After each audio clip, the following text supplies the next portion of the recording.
Electrician किसे कहते हैं। तो पहले जानते हैं।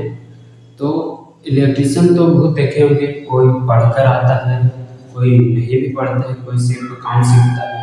तो जो काम सीखता है उसको भी इलेक्ट्रिशियन कहते हैं, और जो पढ़कर आता है उसको भी इलेक्ट्रिशियन ही कहते हैं। तो दोनों को आखिर इलेक्ट्रिशियन कहने का तात्पर्य क्या है? तो इलेक्ट्रिशियन कहने का तात्पर्य यह है कि वह भी एक बिजली के द्वारा ही काम करता है, बिजली का ही काम करता है।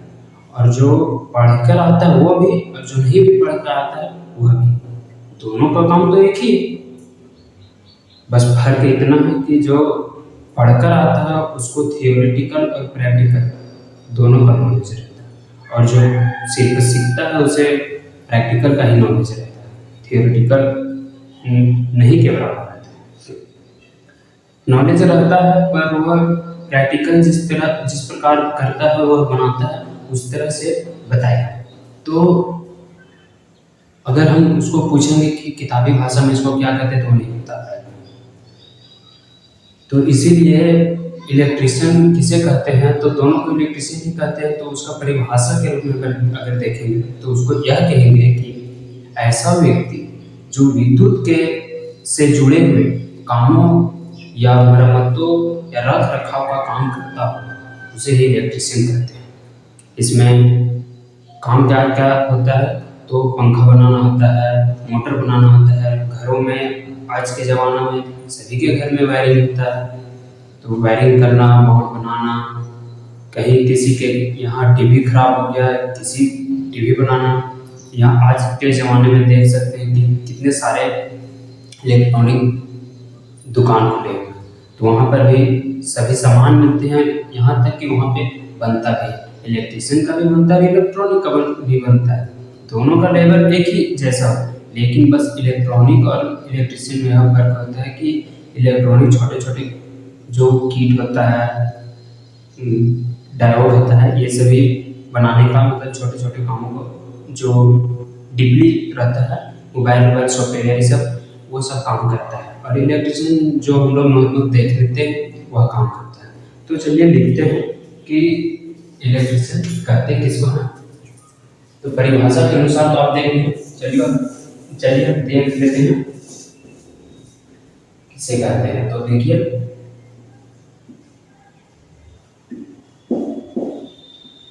ऐसा व्यक्ति जो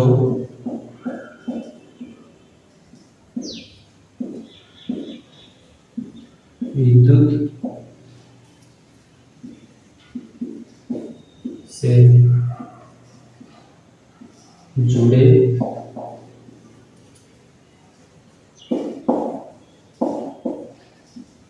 कामों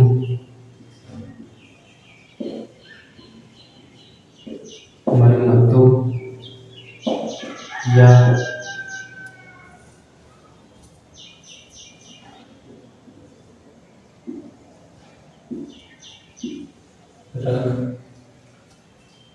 रख रखाव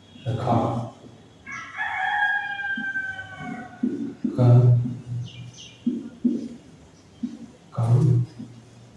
काम करता है, उसे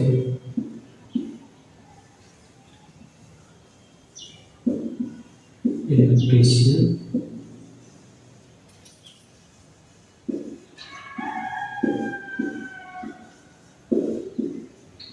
कहते हैं। तो देखिए कि इलेक्ट्रिशियन किसे कहते हैं। थोड़ा छल में सुधार तो नहीं है, पर बहुत दिन के बाद आज बोर्ड पर लिख रहे हैं, इसलिए धीरे धीरे कोशिश कर रहे हैं। तो देखिए लिखा हुआ है कि ऐसा व्यक्ति जो विद्युत से जुड़े कामों, मरम्मतों या रख रखाव का काम करता है, उसे इलेक्ट्रिशियन कहते हैं। तो जैसे हम बताएं कि वो पंखा बनाने का काम करता है, मोटर बनाने का काम करता है, तो वो सब किससे जुड़े होते हैं? तो विद्युत से जुड़े होते हैं, लाइन से जुड़े होते हैं। तो जैसे हम देख लेते हैं,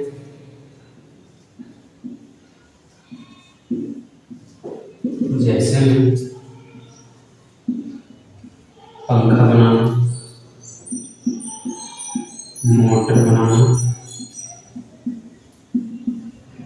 वायरिंग करना इत्यादि इत्यादि कई सारे काम होते हैं। तो काम तो बहुत सारे होते हैं इलेक्ट्रिशियन का, और जैसे जैसे देश डेवलप करते जा रहा है उस प्रकार से सभी चीज़ें विद्युत से ही होने लगी हैं। अगर कोई सोलर प्लेट से भी काम हो रहा है तो उसमें भी विद्युत उत्पन्न हो रहा है, उसमें भी इलेक्ट्रिशियन का जरूरत पड़ता है। तो देख सकते हैं कि यहाँ पर पंखा बनाना, मोटर बनाना, वायरिंग करना, टीवी बनाना, कई चीज़ें इलेक्ट्रिशियन के माध्यम से ही होता है।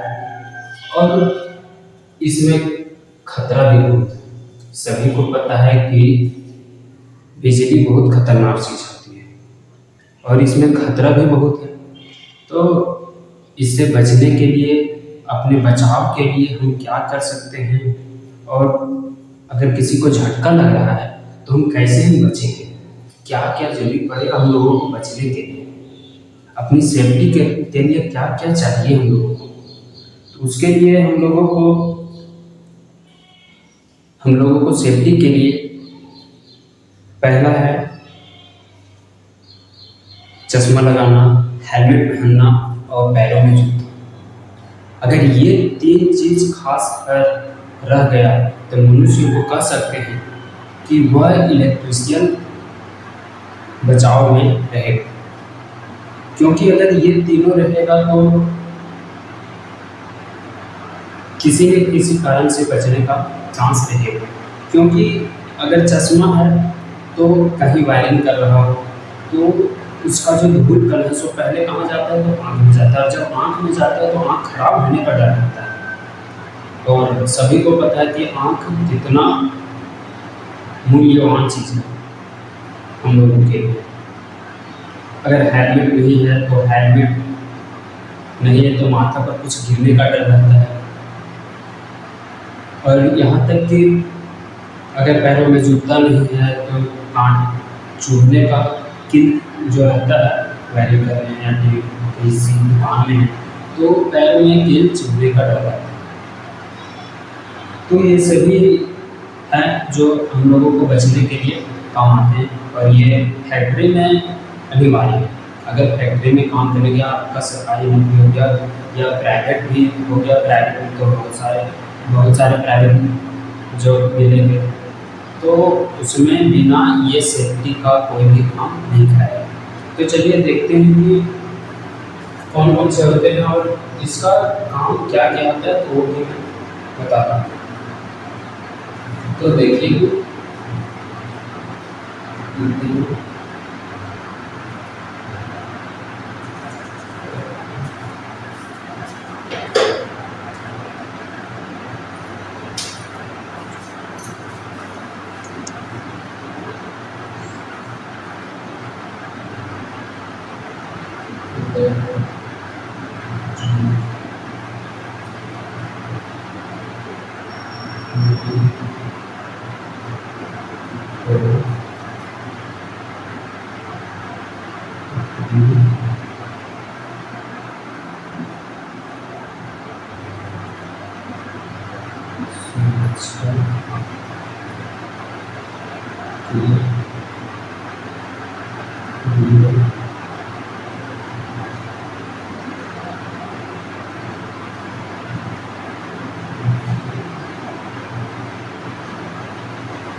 देखिए लिखा हुआ है कि इलेक्ट्रिशियन मैन को अपनी सुरक्षा के लिए निम्नलिखित चीजों की आवश्यकता होती है या वस्तुओं की आवश्यकता होती है।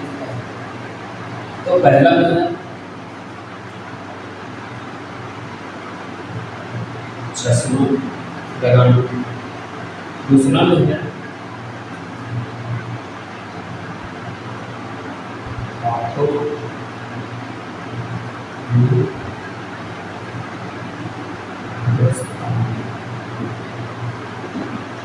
स्थानीय निवास। तीसरा में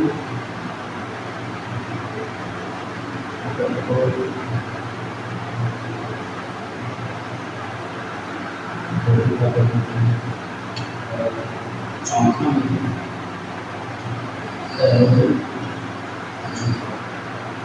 जूता रहना ही। कोई भी इलेक्ट्रिशियन को कहीं भी देखे होंगे तो अगर किसी को चश्मा पहने हुए नहीं भी देखे होंगे, टोपी पहने नहीं भी देखे होंगे, तो हाथ में ग्लव्स और पैरों में जूता जरूर देखे। हाँ, कोई रहता है जो इनमें से एक भी नहीं पहनता, ऐसे भी नहीं पहनते, हम भी देखे हैं, आप भी देखेंगे। तो इसमें पहला काम क्या है चश्मा का? चश्मा का काम यह है कि जो धूल कण जो पड़ता है या जो चीज़ बना रहे हैं उससे जो चीज़ निकलता है वह मेरे आँखों में इफेक्ट ना करे, वह मेरे आँखों में ना आए, इसके लिए हमको चश्मा पहनना चाहिए। इसके लिए हम लोगों को चश्मा पहनना चाहिए। फैक्ट्री में जाइएगा आप काम करने के लिए तो उसमें बिना चश्मा को नहीं रखेगा, इसलिए कि वहाँ पे बहुत बड़े बड़े मशीन चलते हैं, मोटर चलते हैं, क्या पता कब किसका कुछ टूट कर निकल आँख में आँख लग जाए। तो इसलिए फैक्ट्री में कहीं भी जाइएगा तो अनिवार्य है चश्मा पहनना। और हाथों में ग्लव्स, हाथों में ग्लव्स तो सभी को पहनना चाहिए क्योंकि यह एक रबड़ का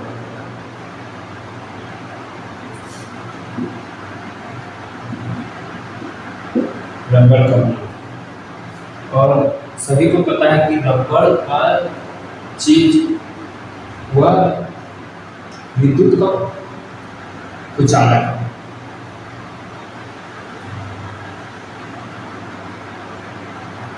तो उसमें करंट लगने की संभावना नहीं है। अगर हाँ, ये नहीं कि हम करंट लगने के लिए ही हम पहने, ऐसा बात नहीं है। हम काम कर रहे हैं तो उसमें भी पहने ताकि हमारे हाथों में कुछ लगे नहीं, कुछ चुभे नहीं, जिससे हमें दर्द ना हो, हम काम करने से वंचित ना हो। इसलिए हम लोगों को दस्ताना पहनना अनिवार्य है। पर दस्ताना पहनता सभी लोग नहीं है, सभी लोग पहनते नहीं हैं, लेकिन पहनना चाहिए। अब है कठोर टोपी का प्रयोग। कठोर टोपी का प्रयोग जिसे हम लोग हेलमेट कहते हैं, और जो पीले कलर का आप लोग देखे होंगे कि पीले कलर का टोपी होता है और इधर से पूरा लगा हुआ रहता है, तो वह बहुत ही कठोर रहता है ताकि उसके ऊपर कुछ गिरेगा भी तो उसके माथे में कोई इफेक्ट ना आए। इसलिए उसे बहुत ही अच्छे ढंग से बनाया जाता है ताकि किसी को नुकसान न हो। तो कठोर टोपी का प्रयोग इसलिए करना चाहिए कि वायरिंग करने में या कहीं हम बिजली के खंभे पर चढ़े हुए हैं, कहीं भी अगर बाय मिस्टेक वहाँ से गिर गए तो इधर शरीर में, हमारे शरीर में अगर थोड़ा बहुत चोट आ जाएगा तो हमारी जान बच सकती है। पर अगर माथे में, मेंढ में अगर चोट आ गई तो हम लोगों को बचना मुश्किल हो जाता है, क्योंकि हमारा जो पूरा शरीर है वह दिमाग से ही अनुभव होता है।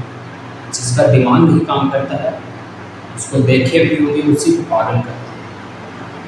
तो अगर हम लोगों का माइंड खराब हो गया तो समझिए पूरा शरीर खराब हो गया।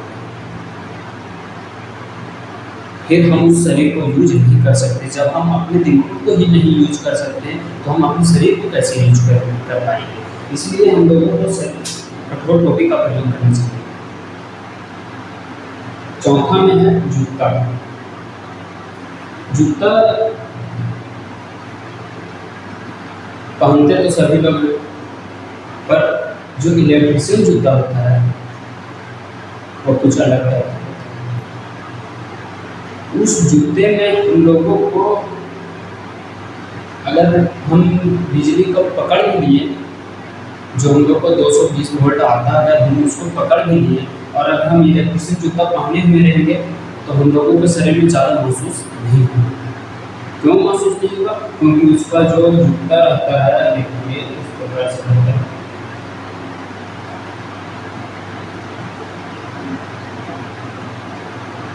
उसका जो जूता रहता है और जो सोल रहता है उसका बहुत ही मोटा और पूरा रबड़ का बना होगा।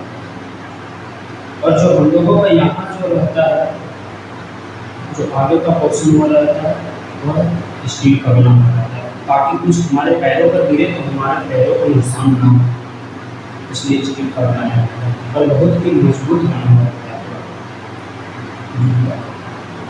ताकि हम लोगों को नुकसान ना हो। और जो फैक्ट्री में काम कर रहे हैं या कहीं भी काम कर रहे हैं तो वहाँ भी कोई दिक्कत ना हो, इसलिए जूता का प्रयोग करते हैं। और बहुत से ऐसे चीज़ भी हैं जो हम लोगों को पहनना भी नहीं चाहिए, तो जैसे कि ढीला कपड़ा नहीं पहनना चाहिए, टाई नहीं पहनना चाहिए, इलेक्ट्रिशियन भी को कभी नहीं पहनना चाहिए ढीला कपड़ा, और न ही ज़्यादा पैंट भी पहनना चाहिए, ताकि हम कहीं जाएँ पोल पर चढ़ें तो चढ़ने में हमें दिक्कत हो। इसलिए ज़्यादा टाइट भी नहीं पहनना चाहिए और ज़्यादा ढीला भी नहीं पहनना चाहिए, सिर्फ नॉर्मल जैसे आप हैं उसी के अनुसार नॉर्मल पहनें, ताकि किसी को दिक्कत ना हो। तो आज इलेक्ट्रिशियन के बारे में जाने, तो इसमें बचने का भी उपाय है। जैसे किसी को करंट लग गया है, झटका लग रहा है, तो हम उसको कैसे बचाएं। खास करके एक चीज़ ध्यान में कि अगर कहीं भी बिजली का तार गिरा हुआ है, कहीं भी बिजली का तार गिरा हुआ और उसमें विद्युत प्रवाहित हो रहा है, तो वहाँ पर हम लोगों को चलना नहीं चाहिए। जैसे हम लोग चलते हैं इस प्रकार से चलते हैं, तो हम लोगों को इस प्रकार से चलना नहीं चाहिए, क्योंकि अगर हम पहला पैर रखे हुए और दूसरा पैर आगे रखेंगे तो इसका जो करंट रहेगा सो फ्लो होते रहता है, अर्थात एसी जो है वह इस प्रकार से घटता बढ़ता है। अर्थात जब हम लोग लाइन को देखते हैं, हम लोग लाइन देख रहे हैं, बिजली जल रही है, तो वो इतना स्पीड ग्रो कर रहा है कि हम लोगों को लगता है कि वो लगातार जलता है, पर लगातार नहीं जलता है, वो जलता है बुझता है, जलता है बुझता है, जलता है बुझता है। एसी डीसी जो रहता है वो चलते रहता है, पर एसी जो है वो जलता है बुझता है।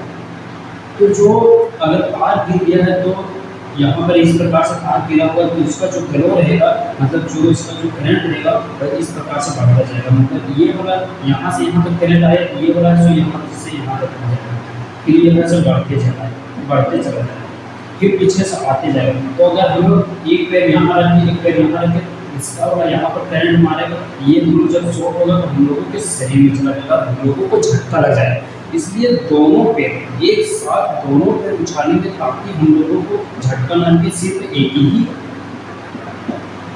करंट हम लोगों को मतलब कि छोड़ना, जिससे हम लोगों को करंट न लगे। और किसी कहीं भी जमीन पर अगर तार गिरा हुआ तो चलना नहीं चाहिए। एक बात जाननी चाहिए कि वह वहाँ पर अगर हम चले तो हम लोगों को मौत हो सकता है, तो इसलिए हम लोगों को उछल के चलना चाहिए। और दूसरी बात कि कभी भी किसी को अगर करंट लगा हुआ तो उसे पानी नहीं पिलाना चाहिए, भूल के भी नहीं पिलाना चाहिए, कभी नहीं, चाहे उसको कितना हो प्यास क्यों ना लगा हो, पर पानी कभी नहीं पिलाना चाहिए।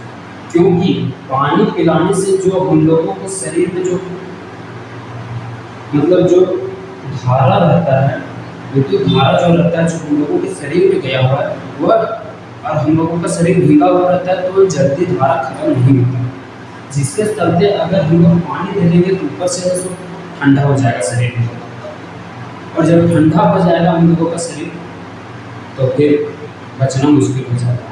क्योंकि सभी को पता है कि पेट में जितना हम लोगों के वातावरण में गर्मी नहीं, उससे ज़्यादा हम लोगों के पेट में गर्मी है।